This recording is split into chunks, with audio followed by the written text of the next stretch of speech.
À en croire Bruno Le Maire, l'économie française devrait finalement se contracter de 11% cette année. Bonjour Marc.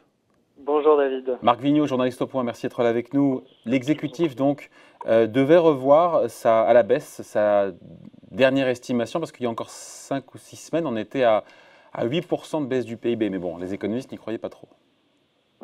En fait, oui, même Bruno Le Maire, même le gouvernement avait dit, voilà, ce sont des premières estimations et tout dépendra un petit peu à la fois du contexte international, c'est-à-dire dans quelle mesure d'autres pays sont touchés, à quel point les États-Unis notamment sont touchés, à quel point le confinement se révèle négatif, à quel point il stoppe l'activité. Et là, on s'est rendu compte que ces effets avaient été très puissants et surtout que la reprise s'opère, mais n'est pas forcément aussi rapide que ce qu'on pouvait l'espérer à un moment.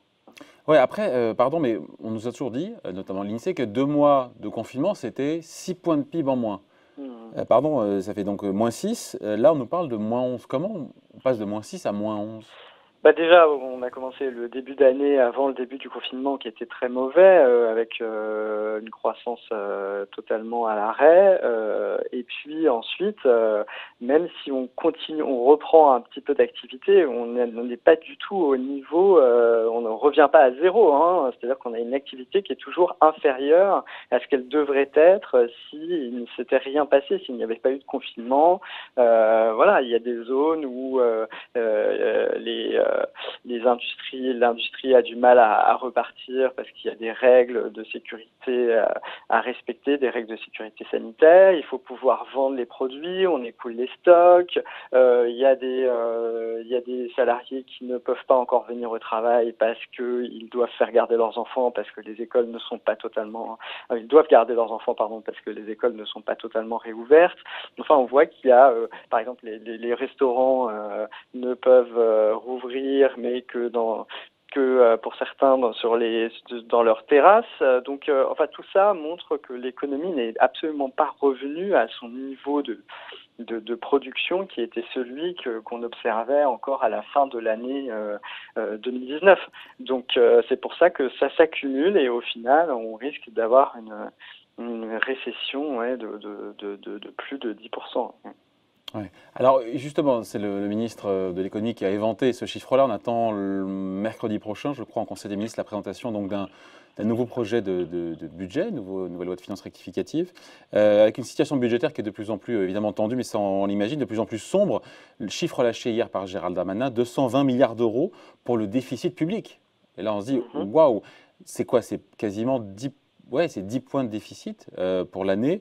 Et je me suis dit, mais est-ce que ça prend, ce chiffre-là qui est déjà colossal, mais c'est normal, ça prend en compte tous les plans, pas les plans de relance, mais les plans de soutien qu'on a pu avoir au tourisme, on l'a eu, on a vu au secteur auto, on aura l'aéronautique la semaine prochaine. Ça prend en compte tout ça déjà? Oui, a priori, ça prend en compte toutes ces mesures-là qui ont été annoncées ces dernières semaines et qui devraient être intégrées dans le nouveau projet de loi de finances rectificative. Justement, il prépare les esprits à une dégradation des comptes sans précédent. Donc, il y a l'effet classique de quand l'activité économique est mauvaise, ça fait plonger les recettes et ça nécessite d'augmenter les dépenses.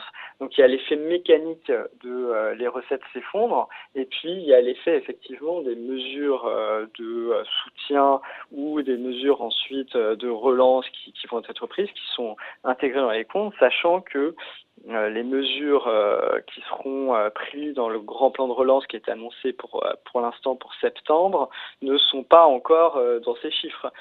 Donc toute la question est de savoir à quel point l'Europe va permettre le plan européen, le fonds pour la reprise va permettre de financer une partie des mesures de relance, mais ce qui est sûr, c'est que il y a beaucoup plus de chances que les chiffres soient encore pires que ce qui est dit, qu'il soit meilleur à la fin de l'année en fait. Donc il y a plutôt un biais encore un tout petit peu optimiste en fonction de ce que fera l'Europe pour soutenir la France dans ses dépenses. Ouais. Vous évoquez, il y a le volet dépenses, il y a aussi le volet recettes, vous l'avez dit à demi-mot. Marc, c'est aussi un choc sur les recettes fiscales. J'ai pensé à la TVA, parce qu'effectivement, quand la consommation était à l'arrêt, les rentrées de TVA, la TVA, je crois que c'est quand même pas loin de 50%, vous connaissez ça mieux que moi, mais du budget de l'État. C'est, je crois, 130, 140, 150 milliards d'euros. Il y a eu un gros effondrement des recettes de TVA pour le coup. Et pas seulement de la TVA. Oui, bah, ce qui n'est pas très étonnant, puisque pendant le confinement, les Français ne pouvaient pas consommer normalement. Non, mais on pense aux dépenses nouvelles. Il faut bien que les recettes aussi fiscales se sont effondrées. Hein. Bien sûr, exactement, c'est exactement ça.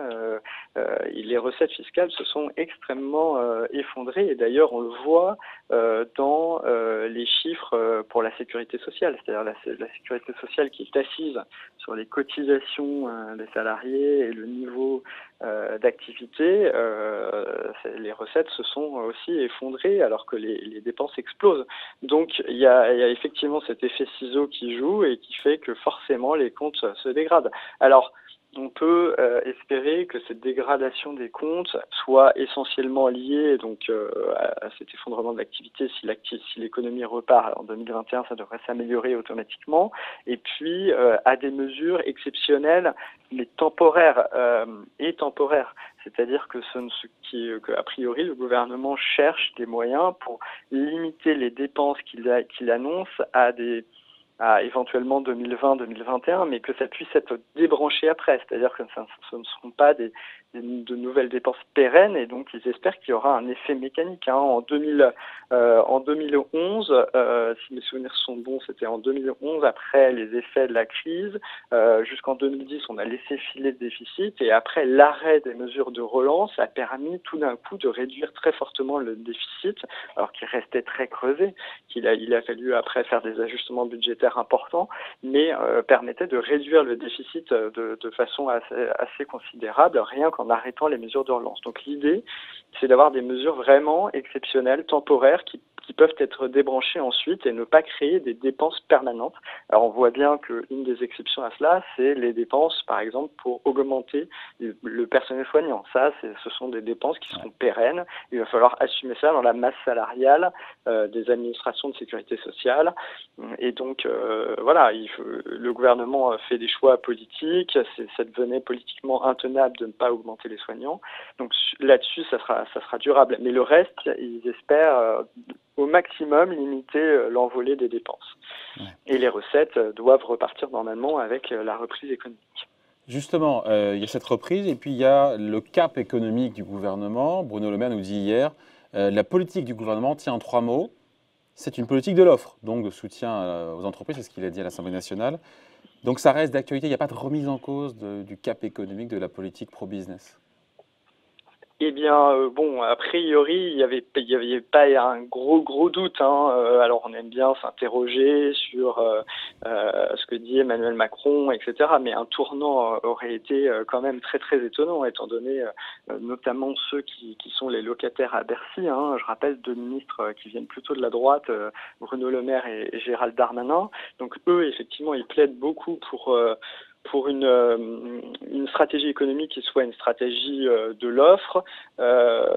Cette stratégie, Bruno Le Maire la porte depuis un moment. Par exemple, il plaide pour une baisse des impôts de production, ce genre de mesures. Et donc, ceux qui croyaient à un changement de cap n'avaient pas beaucoup d'éléments tangibles pour appuyer ce point de vue.